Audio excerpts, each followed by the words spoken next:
السلام علیکم ورحمۃ اللہ وبرکاتہ۔ ہماری گفتگو چل رہی ہے سورہ الاعراف کی آیت نمبر 128 اور 129 سے متعلق 129 سے متعلق اللہ تبارک و تعالی نے ارشاد فرمایا: اعوذ باللہ من الشیطان الرجیم، بسم اللہ الرحمن الرحیم۔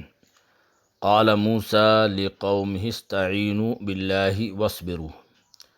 موسیٰ علیہ السلام نے اپنی قوم سے فرمایا اللہ کی مدد چاہو، اللہ کی مدد چاہو وہ کافی ہے، اللہ کی مدد چاہو وہی تمہارے لیے کافی ہے۔ واصبروا، اور صبر کرو مصیبتوں اور بلاؤں پر، اور گھبراؤ نہیں، صبر کرو۔ ان الارض للہ، بے شک زمین کا مالک اللہ ہے، اور زمین مصر بھی اس میں داخل ہے۔ زمین کا مالک اللہ ہے اور مصر کی زمین بھی اس میں داخل ہے۔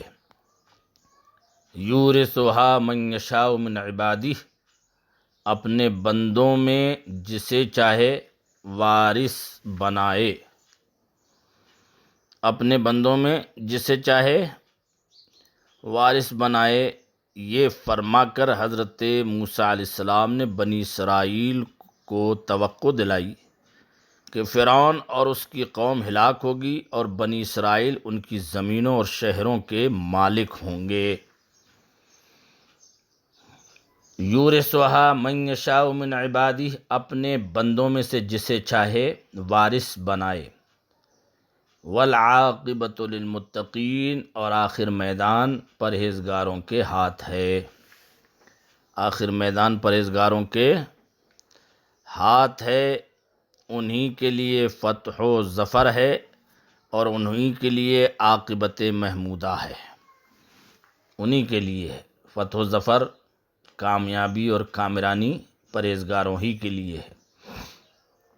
قالوا اوذینا من قبل ان تأتینا، بولے ہم ستائے گئے آپ کے آنے سے پہلے، ہم ستائے گئے آپ کے آنے سے پہلے۔ فرعون اور فرعونیوں نے طرح طرح کی مصیبتوں میں مبتلا کر رکھا تھا اور لڑکوں کو بہت زیادہ قتل کیا تھا۔ وَمِن بَعْدِ مَا جِئْتَنَا، اور آپ کے تشریف لانے کے بعد،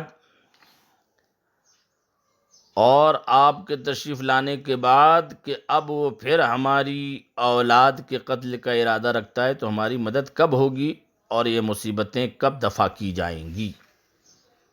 قال عسى ربكم ان يهلك عدوكم ويستخلفكم في الارض، کہا قریب ہے کہ تمہارا رب تمہارے دشمن کو ہلاک کرے۔ ان يهلك عدوكم، تمہارا رب تمہارے دشمن کو ہلاک کرے۔ وَيَسْتَخْلِفَكُمْ فِي الْأَرْضِ، اور اس کی جگہ زمین کا مالک تمہیں بنائے۔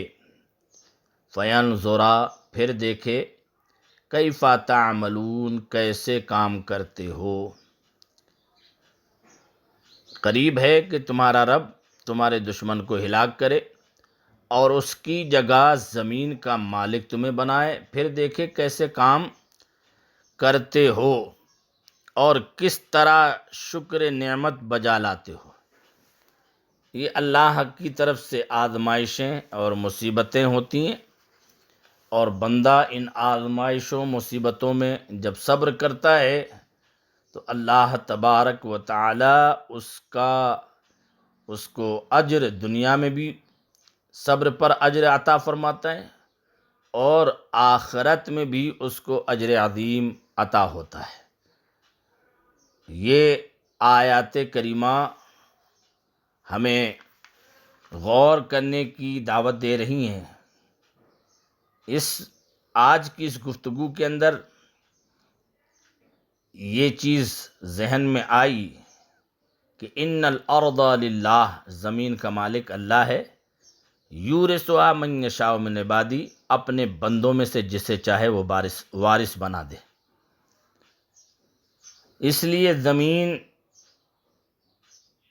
اگر کسی کی وراثت میں آ گئی تو اسے فرعون نہیں بننا چاہیے، اس کی خصلتیں نہیں اپنانا چاہیے۔ والعاقبۃ للمتقین، میدان پرہیزگاروں کے ہاتھ ہے، آخرت کا میدان پرہیزگاروں کا ہاتھ ہے۔ اسے چاہیے کہ اللہ کی اس دی ہوئی زمین پر اس کو جو وارث بنایا گیا، اللہ کا شکر ادا کرتا رہے اور اپنے اس شکر کے ذریعے سے اپنی وراثت کو قائم رکھے، ورنہ اللہ تبارک و تعالیٰ نے آج تمہیں وارث بنایا، اگر تم نے اس کی سرکشی کی، اس کی نافرمانی کی، وَيَسْتَخْلِفَكُمْ فِي الْأَرْضِ، تو اس زمین کا مالک کسی اور کو بھی بنا دے گا۔ یہ اللہ کی قدرت ہے۔ اللہ تبارک و تعالی ہمیں اور آپ کو اسے سمجھنے کی توفیق عطا فرمائے۔ السلام علیکم ورحمۃ اللہ وبرکاتہ۔